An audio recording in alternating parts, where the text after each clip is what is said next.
Well, my name is Katelyn Dunn, and I own a fiber art studio called Dunn Spunn. And ta-da!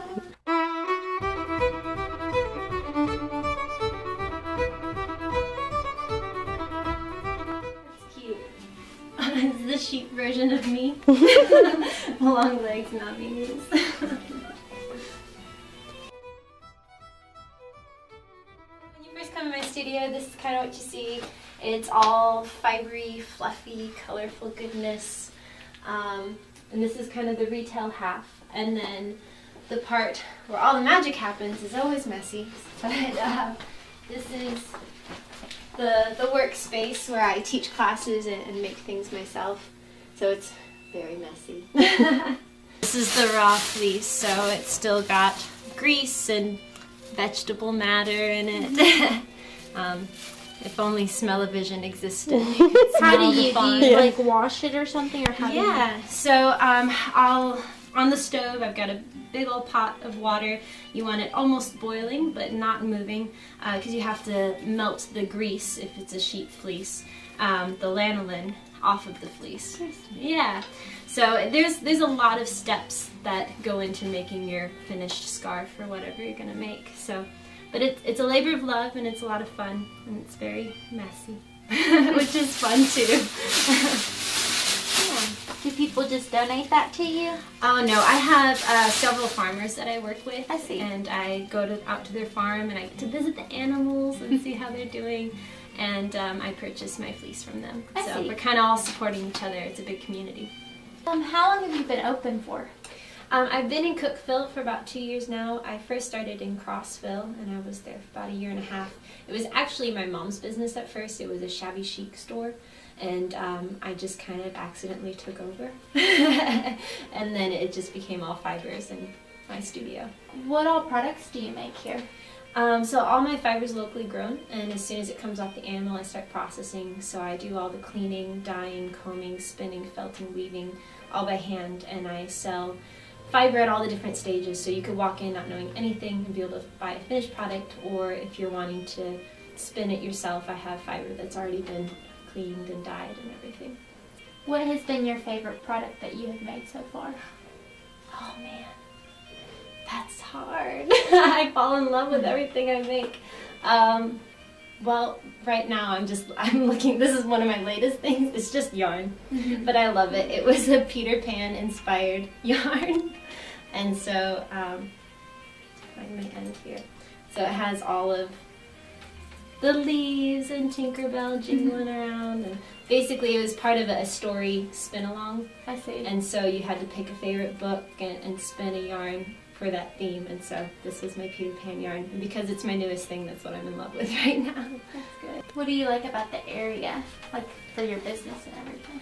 Yeah, well, starting in Crossville, it's a retirement community, and so it was really interesting moving to Cookeville and having the college age starting to get interested in fiber art. So it's neat to see that next generation kind of step forward and start to gain interest in something that used to be considered a necessity and now is kind of transformed into this art form. When do you offer your classes?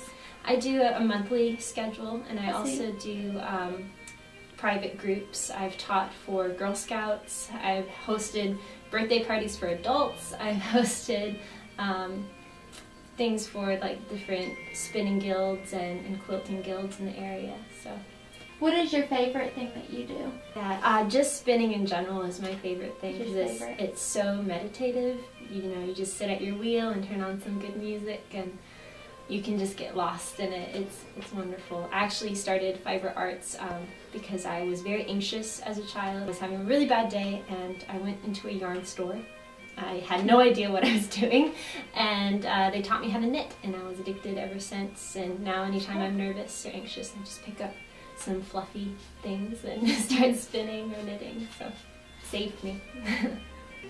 So this is how I mix all of my fibers together. So I've got my wool, sparkle because glitter is mandatory, some alpaca fleece, and it's not limited just to protein fibers. We've got sari silk here,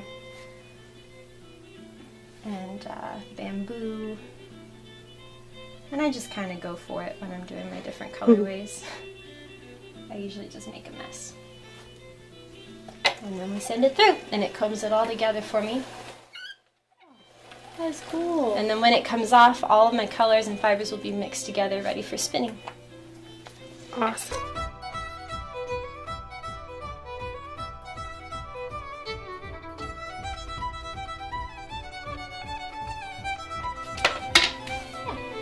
How do you take it off? Yeah, well, we'll just pretend it's full. So you take your little dolfer and you pull up small layers at a time. It always looks like a troll doll or cotton candy or something. And then you just pull it off. Try to catch all the... Oh, boom.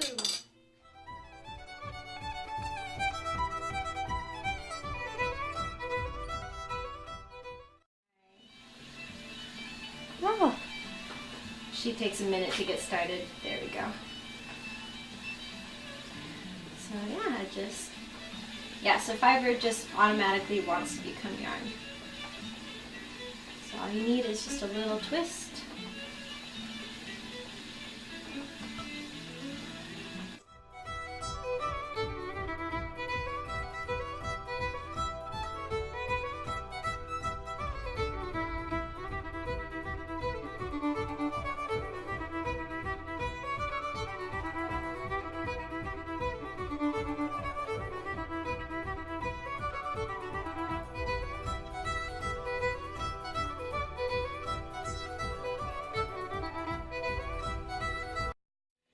And this is same technique that they've done since forever. Like, the wheel just looks a little bit different now. It's more compact, but it's the same parts and same techniques.